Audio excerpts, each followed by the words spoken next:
Welcome back, everybody. This is Rodrigo Fondor with another episode of Actual Real Estate News. Thanks so much for tuning in.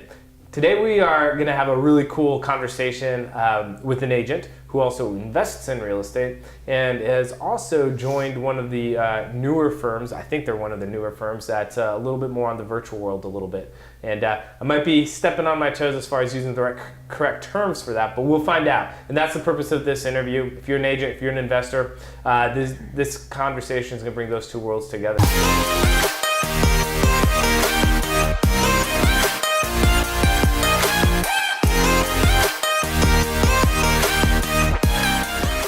So without further ado, please help me welcome Stefanie Beierschmitt with eXp Realty. That's right. How's it going? It's good. It's good. Happy to be here. Yeah, thanks for hopping on the show. Thanks. I know we've talked, I don't know how many years ago was the first time we talked about real estate, and kind of been fun to see the way different conversations have evolved and interests as well. Do you happen to remember I was thinking back on that. Somebody told me about, a hard money lender told me about you. Oh, okay. And so that's how I knew who you were. And then, I think we connected at Korea or something like that. Probably. Yeah, probably like 3-4 years ago. Yeah. So, I mean, we met real estate, and it's obviously kind of what you've been doing a lot. Mm-hmm. And one of, I know you have a couple of different focuses, but before we even get into the real estate side, how, are you from Asheville? How'd you end up here? Yeah. So I've been in Asheville for 13 years. Okay. Pretty much my whole adult life. Came here after college, heard it was a cool area. My mom told me that. And because she said it was cool, I figured it probably wasn't. But once I came down here, she was right. And I loved it. So, I came down here, and then I would say within a year or two, I started trying to learn about real estate just because I was curious about it. And then, here we are 13 years later. Do you remember what happened, what opened the door to curiosity, where you're like, actually I remember being a kid and being interested in real estate, oddly enough. I don't know where it came from, but I remember being in my grandmother's house and analyzing how I would redo the house. I was 10 years old, and driving between our house and her house and thinking, wow, we've got two big cities here. This land in between might be a good area to own, because maybe that's going to get, more populated, blah, blah, blah. So I don't know where it came from. It's been in your blood, though. It's been in my blood. It came from somewhere. I don't know where. But, so I've always just enjoyed real estate. And then once I bought my first rental property, I just never stopped looking and ended up making that my career. So. Yeah. So I don't know the answer to this, but I'm curious, did you start investing first, or did you become an agent first? Yeah, so I started investing first. I was looking for somewhere to live in Asheville, and wanted it to be affordable. And so I thought, well, if I own a duplex, I can have some rent coming in and live on my own in the other unit. Is that what you did? That's what I did. See, going back, I would have taken advantage when I was easily bankable, and I would have loved to have done that first. Right. And I think I heard about it at a Korea seminar actually years ago. Just if you're gonna get started, house hack your way there, and that. It's such a good. Do you still own the duplex? I do. I still. Do you still live there? No, but I have not sold any proproperties I bought. I just buy them and hold them. Yeah. So. Yeah, and if you're able to be flexible and move around, then I moved to the next one and did that, and would live in the unit that was the least desirable, fix that one up, rent the other ones out for higher rent. So you bought another duplex as your second? Yep. So all of yours multi-door, or? About half of them are multi-units, but oddly enough, the single families are all still really close to each other and have very similar addresses. Okay. So I don't know, it just kind of worked out. Everything's clustered together. Yeah, I think. You're being really intentional. I know a lot of people, as you know, have pockets of town that they really love, or on the national level, cities that they love to invest in, or whatever. So, so when happened after your first one? How soon after that did you realize it was okay, this is legitimate. This is sustainable. I need to do this again, or was there a little bit of oh my goodness, what did I just do? I can't believe I have to tackle all these issues. No, pretty quickly. Yeah. I mean, I think before I moved in there, I was so excited about the financial aspect of it that it made me fearless. I was a little, I didn't really overthink it too much. I just was well, if I can make, $700 in rent. Yeah. My mortgage is $800. Like, let's do Done, it. yeah. Like, didn't have to think that much about that. Right. But I was a little nervous the first time somebody didn't pay rent on the first. Like, I thought everybody paid on the first. I always paid on the first, and my tenant didn't pay, and that was the first month I owned it, and I was like, what am I doing? And once I figured out how to deal with that, it was like, when can I get the next one? Mm-hmm. So that kind of had always been the goal, I think. How long was it between the first and the second? 2 years. 2 years. So yeah, and I have sort of kept on that trajectory. I've done a little bit quicker than that too, but I kind of like that pace because gives me time to acclimate to the new every new property has got kinks you got to work out. So many kinks. Like heating things. Yeah. You think you have it worked out, and then 8 months in, you realize you don't really know this thing about it. So I like that pace of like a year every 2 years to buy something. No, that makes sense. That makes sense. So what was your transition from being, most people don't go investor to agent, at least that I've talked to. It's usually agent to investor. Yeah. What was my transition there? Yeah. I just remember I was frustrated where I was working, and my boyfriend at the time had said, like, well, what would you do if you could I just very clearly remember this. What would you do if you just didn't have to worry about it? And I was like, I would be a realtor. And that was on a Saturday morning, and Monday there was a class. And so I just went and signed up for it. And I figured if I liked it, I made up a little excuse at work, which I didn't usually do, but I was like, needed to just test it out. I figured at the end of the day, if I love it, I'll make the transition. And I loved it. I was so into this class. So it was like... And so how long ago was that? So that was 8 years ago, so 2010. And you bought your first thing, 12 years ago? 10 years ago. So yeah, about 2 years in. 2 years in? A little less than 2 years in, I think, is when I started to make the switch. So. And you've enjoyed that? I mean, you're still an agent? Yep, I am. I love it. We had an interesting conversation a couple podcasts ago we did with Blake. I don't know if you know him. Yeah, Keller. Yeah. And he does a lot of training, and he just shared some interesting tidbits of like just acknowledging that this is not the easiest thing in the world to do. What sort of like up and downs did you experience at the beginning as far as like, because they paint it pretty, like a really pretty picture, don't they? Yes, they do, and it is. And I think if you were to speak to me, I would paint a good picture as well. But there are some cons that I try to make sure that people, or not cons, it just needs to be the right fit for the person. If you're going to be an agent, I think the biggest is it takes a while to get the momentum building. So a lot of times you're nurturing and just being a good resource for people, and they maybe not ready to really buy for a while or sell for a while. And so you need to have a financial buffer for sure in the beginning. And you need to be disciplined to be able to follow through and manage your time and stuff. And there are coaches like Blake and all sorts of ways you can do that. But you have to be committed and treat it like a career.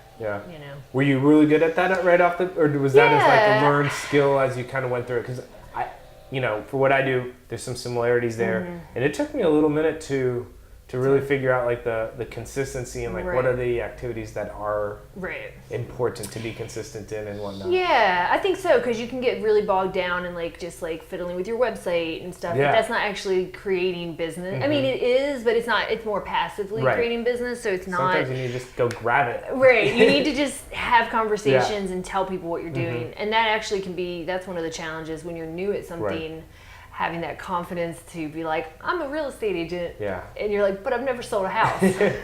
I do remember that. I'm so glad I got through that because like now I don't have to say, like now I can confidently say I know how to do this. Yeah, you own it. But I mean, so that's actually a great segue because you're part of a team, right? So you got started and when you are part of a team, you kind of get to use the we word a little bit more and get to own that. And I know that there is definitely some power between being able to sell yourself because you've got a group, support group of people that you're working with.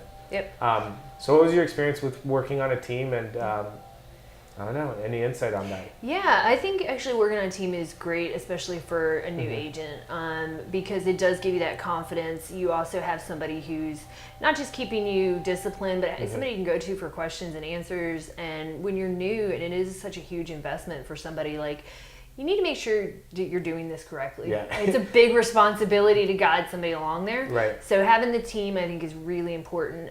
It's not that you couldn't do it on your own, but I a lot of times suggest that new agents consider doing that.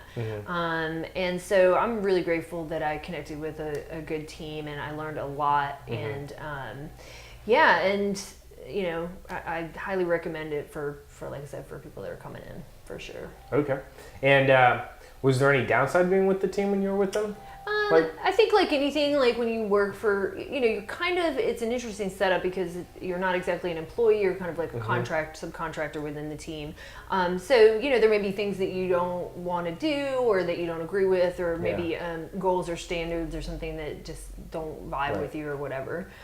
So I think it's like everything, there's a time and place for it depending on what your needs are. Well, I mean, anytime you're working with somebody or with a group of people, like the fact that you don't have autonomy means that there's going to be moments where you're not always going to be 100% in alignment with everything, right? Exactly, yeah. So, and I know you recently moved, and can you tell us a little bit about that transition and where you moved to? Yeah. So I was with Keller Williams Realty for about 8 years, and then earlier this year made the switch over to eXp Realty and was working on a team and went out on my own, and also transitioned to eXp at the same time. So within agencies, you can work in teams or you can work on your own. So I kind of made the switch in both those areas.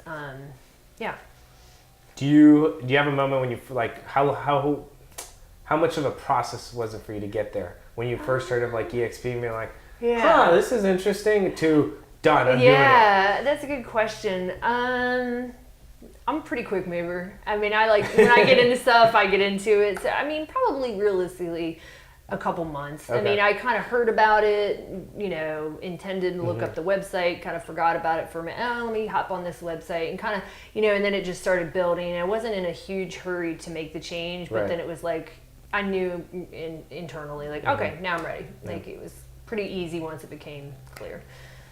My understanding of eXp is that it's kind of like lives on like a virtual world, comparable to, I guess when I think of that as like The Sims. You kind of like have an avatar that, you know, goes around. You totally do. You interact with other avatars and things happen. Is that an accurate like understanding of it? Yeah. So it's, if I, you know, try to explain it pretty concisely to somebody, I say it's a, you know, a virtual real estate brokerage. So, you know, we're based all in technology. There's no, you know, bricks and mortar location that you go to. And so, you know, you have the systems in terms of like your database, your forms and things that you need to actually do transactions, all online, and then training and whatnot. That's where you're talking with, like, you have a little avatar that you create and you walk virtually into little training sessions modules, and stuff. Yeah, exactly. And so it's pretty neat, but I think you definitely have to be somebody who's comfortable with that or able to jump on board with it pretty quickly, you know. Do your clients get avatars? So they get to do come not and meet with you in a conference room and be like, I guess chat or whatever. I'm sure that I can take it to that level. I don't think that my clients necessarily, in my case, I don't know that they really know of any impact, Keller Williams versus eXp versus another. Like, I think it's more for the, at least in my experience, it's for the agent and the way that they want to do business as opposed to the clients, because I'm still going to provide the same service. Doesn't change how you approach things. Right, exactly. So it's more on the back end of like just supporting what you're wanting to do. Exactly. When you change, I mean, I know changes like that, you know, I mean, in theory they're smooth-ish, but are the reasons you switched still the reasons you're happy, or have things changed now that you've been part of eXp for a while? Or like, oh, like this is a huge benefit I didn't even think of when I switched over. That's a good question. I would say it's pretty much what I expected. Okay. I also sat down with an agent who had worked at eXp, and actually maybe a couple of them, or had a conversation with a couple of them. So I kind of knew what to expect. And for me, like, I'm very much just doing my own thing. So I don't even utilize all the tools that they offer. I'm very much aware that there's a bunch more I could use. But being in real estate so long, kind of have, I mean, you want to be open to change, but I also kind of have everything figured out and dialed in pretty well. So I would say it's pretty much what I expected. I mean, the transition is a little tough sometimes because you're switching over your website and you're doing all this like data stuff that can be a little annoying.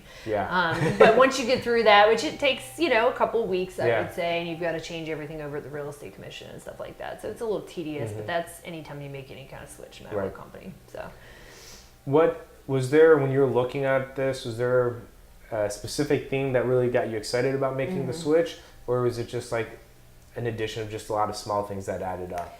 I think honestly one of the biggest pros was the commission. The commission structure is really good, and that's a big factor because you do share part of your income and your commission with your agency.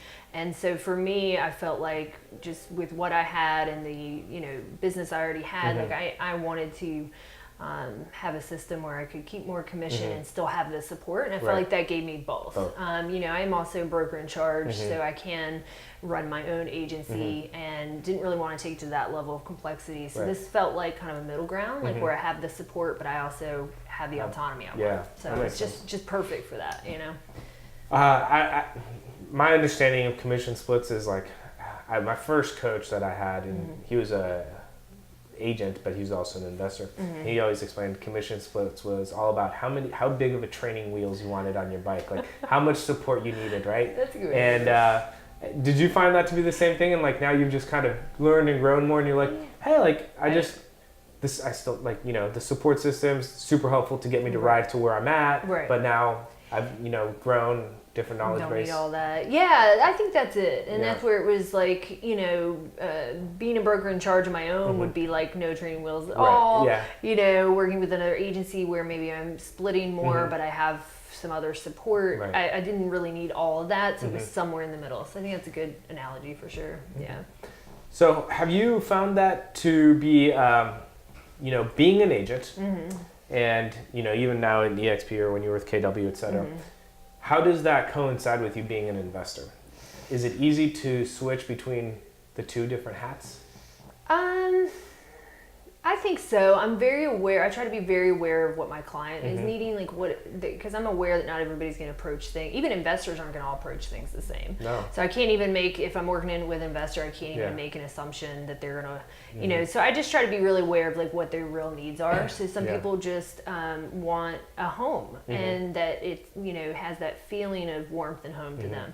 Other people may be an investor, but they're just looking to break even, and that's different than what I do. But that doesn't mean it's not a bad investment. So I try to be very clear on that. So I kind of switch between, and I'm aware of that when I give advice. Like, here's what I might do as an investor, but that doesn't mean that you're going to do that. This is a different situation, When the properties that you buy, I don't know, there's a lot of rules and stuff. I don't know how much insight you can give to this, but how much of it is this stuff that you are just, looking at the MLS or looking at off-market stuff versus somebody like, hey, Steph, I need to sell my house. Can you help me out? And you go and you're like, hey, actually, I would be interested in being the buyer for this if you don't want to sell it. No, I'm just I've always been curious about like how that happens, because I know that there's a lot of agents who also buy. Right. And so it's like, how's that conversation play out? Yeah, that's a good question. I have never bought something in that situation, but I've thought about that, and I've had situations that could potentially have gone that way. And I think the main thing is, and my understanding is that just being really upfront, probably like the way you do business. Like there's nothing you're trying to hide. You're being really honest, that you're giving them an honest evaluation, and then you're also saying, and here's what I'm willing to pay. Like, you've got to make these are the pros of me buying this, and these are the pros of you selling it to somebody else. So I think it's all on being really honest and upfront. I guess the closest situation I had would be I bought a short sale that was my neighbor's. And so it wasn't on the market, and I didn't intend to list it or anything. And, we just got talking, and I also explained I was an agent, and I was helping with that whole process of the short sale, which is pretty complex. And so it was just a matter of like, there was just a lot of trust and honesty there, and I was always constantly disclosing things. And so they felt really good about the transaction, and it all worked out. So I think that's the key on it. Very cool. Yeah. When you're looking forward, I think you said 10-ish years in, right, into the real estate world. What do you, when you think forward, you're like, well, next 10 years, what do they look like for you? You're still like, actively out buying, actively being an agent, or you have like transition? Because you're very much of a rental, right? Long-term buy and hold. Yep. And that approach is very different than somebody who's an active, flipper per se. Right. So that's a good question. Yeah. I'm still not, I shouldn't say struggling, but still always contemplating that question because I think it's good to have goals and be focused, but at the same time, like, deviate from that when you need to. Yeah. There's that balance of structure and flow in there. So I don't know. I think I'm constantly internally thinking, like, where is it, if I grow too big, or do I lose some of that joy of where I'm at now? So that's just my own personal thing. So, like, I'm okay with where I'm at. At the same time, if there's a good property, I can't say no. Like, that's what I mean. Like, it can go either way. Right, so, right. I mean, there's a difference between, like, well, if something falls into my lap, I'll buy it, versus I really want to buy some more stuff. Yeah, I would say I'm somewhere in between that. Okay. Like, I'm not completely passive. I am, kind of always looking, and I'll always run the numbers. But I know when I need to act and when I don't. It's just kind of like an intuition thing. And some of it comes down to what's going on personally. Like, I'm not trying to just grow for the sake of growing. Like, I could own 100 units, and I don't know that I need to. Right. So it's that kind of. That was a vague answer, but. No, I think it makes sense, because I know that's something that my 5-10 year goal has probably changed every couple of years since I've been like. I learn, I understand something, and I'm like, oh, what I was, thought was really important isn't as much, or if I really actually want to get there, I can't be doing the, switch things up a little bit. So I don't know, the more I've learned, like, those goals definitely change, so it's fluid. Yeah, for sure. Yeah, and I honestly, and this sounds kind of weird, but I've noticed I'm a little less motivated now than I was when I started, because I was more willing to really do a lot of, and now I'm in a place where, like, I don't have to, because I've got things evened out pretty well. You're in a good flow. So I'm in a good flow. So it's like, well, if I'm good, why would I, like, make my life complex by getting some completely, like, trashed house? Whereas you know what I mean? That's the challenge, though. I chase that complexity more often than I should sometimes. But it's interesting. So do you do a lot of the work yourself on the rentals? Like, just on that note? I mean, I did initially, and that comes back to, like, how I spend my time now is very different. So now I like to do the coordination, and I like to support others that do, I feel like we should be doing what we enjoy. So it's like, if I have a contractor that loves remodeling, like, I'm going to hire them to do it. But, I definitely will. I'm very hands-on with the relationship with my tenants. So I do manage all that myself. But in terms of, like, doing the work on the house, I might go in there and paint, do a little, like, caulking and drywall. If I can just bust it out quicker, and something gratifying because it's immediate result kind of thing. So, yeah. Very cool. Well, I'm gonna put you on the spot really quickly. Okay. Oh no. So we are ending the end of the year. I kind of always like to get people's opinions and perspectives on this. Next year. I know what you're gonna ask. What's the market gonna do? What do you think? Jeez. What I honestly, without predicting, right? Yes. Just no prediction. This is just an gut feel. Like, if you're, I don't know. I think what I tell people, in the way that I approach it, is I don't think it's necessarily, like, a bad idea to buy right now. I do think that the market is up, and so if you're going to buy now, since we don't know what's going to happen next year, is you need to be willing to hold on to it. I wouldn't buy it with the intention or guarantee, that you're guaranteed to flip it out next year. I mean, that could still happen, but that's your only strategy. If that's your only strategy, like, that might not be the best one. I mean, I'm willing to buy right now, but as long as I know that the numbers work for the long run, because I think over the long run, real estate always goes up pretty much. 20, 30 years, you're going to be okay. 5-6 years, maybe not. Maybe not. So that's the way I approach it, and I know that doesn't maybe give you the answer on next year if I think it's going to drop out. I don't know that it's going to drop out like it did before. Yeah. No, I think that makes sense. I've been wrong like 2 years in a row. I don't know if I'm, like, walking around with a rainy cloud over my head or something. I've been like, no, it can't be the same way it's been. And then last 2 years it just has. It just keeps going. At this point, I'm like, I'm just going to keep doing my thing. A lot of my numbers are very much, all right, something dips. you can ride it out, right? Will I be happy? Yeah. Will I be okay and Right. not counting on quick turnarounds? Right. I got a couple that I did that like that this year. I'm trying to get out of them right now. I'm like, all right, let's get these things closed up this year. Yeah, totally. So, and the other thing is, then the flip side is if you are a seller, like the market is for sure up right now. Yeah. Like, so you've got somewhere to go. It's a good time to take advantage of it. Yeah, I mean, it is like if I wanted to sell, I definitely would be. This would be a time I'd be thinking. I think there's that. It's kind of like the stock market. You start getting a little like greed mentality. You can really end up hurting yourself because you're never going to be right on the mark. You're either going to be in front or behind, and that's a little bit of coincidence. You know what I mean? So I think. I personally would like for it to dip so I get some more investments. Like I get some good deals back then, but you don't. It's very difficult to find those now. So I think it's gonna do what it's gonna do. It is. You just gotta be careful. Whenever I buy a property, I think like, okay, worst case scenario, could I like work at a minimum wage job and manage to and the rents go down? Yeah. Like, could I still cover this mortgage? And it's like yes, and so. The answer is yes, then the answer is yes, then get it, Awesome. which I know sounds funny, but that's just the cautious part of me that thinks that way. It's the reality of it. Yeah. For sure. Yeah. Cool. Well, thanks so much for coming on the show. Yeah, thanks for having me. Sharing your thoughts, big predictions, opinions. No predictions at all. Yeah, and if anybody, wanted to reach out or interact with you, social media or otherwise, what's the best way for somebody to connect with you? My website or my email is pretty easy to remember. Okay. It's steflovesrealestate.com. Steph is with an F. Okay. So STEF loves real estate .com or at gmail.com. Yeah. So you love real estate, huh? I do. Well, I talked to my best friend about it, and it was like I was going to do Steph sells. She's like, but that's not you though. Like you love real estate. So I was like, all right, let's do Steph loves real estate. Done deal. Well, awesome. Thanks so much for coming on the show. Cool. Let's talk again. I know we have a pending conversation around mobile homes down the road. Yes, definitely. So we should definitely do that. Big foray for me. Yeah, absolutely. All right, there you have it, you guys. Hope you enjoyed this conversation. Do us a favor, share it out, tag a friend, give us a rating on iTunes especially. That'd mean a lot to us. And look forward to seeing you guys all again next week on Tuesday. Take care.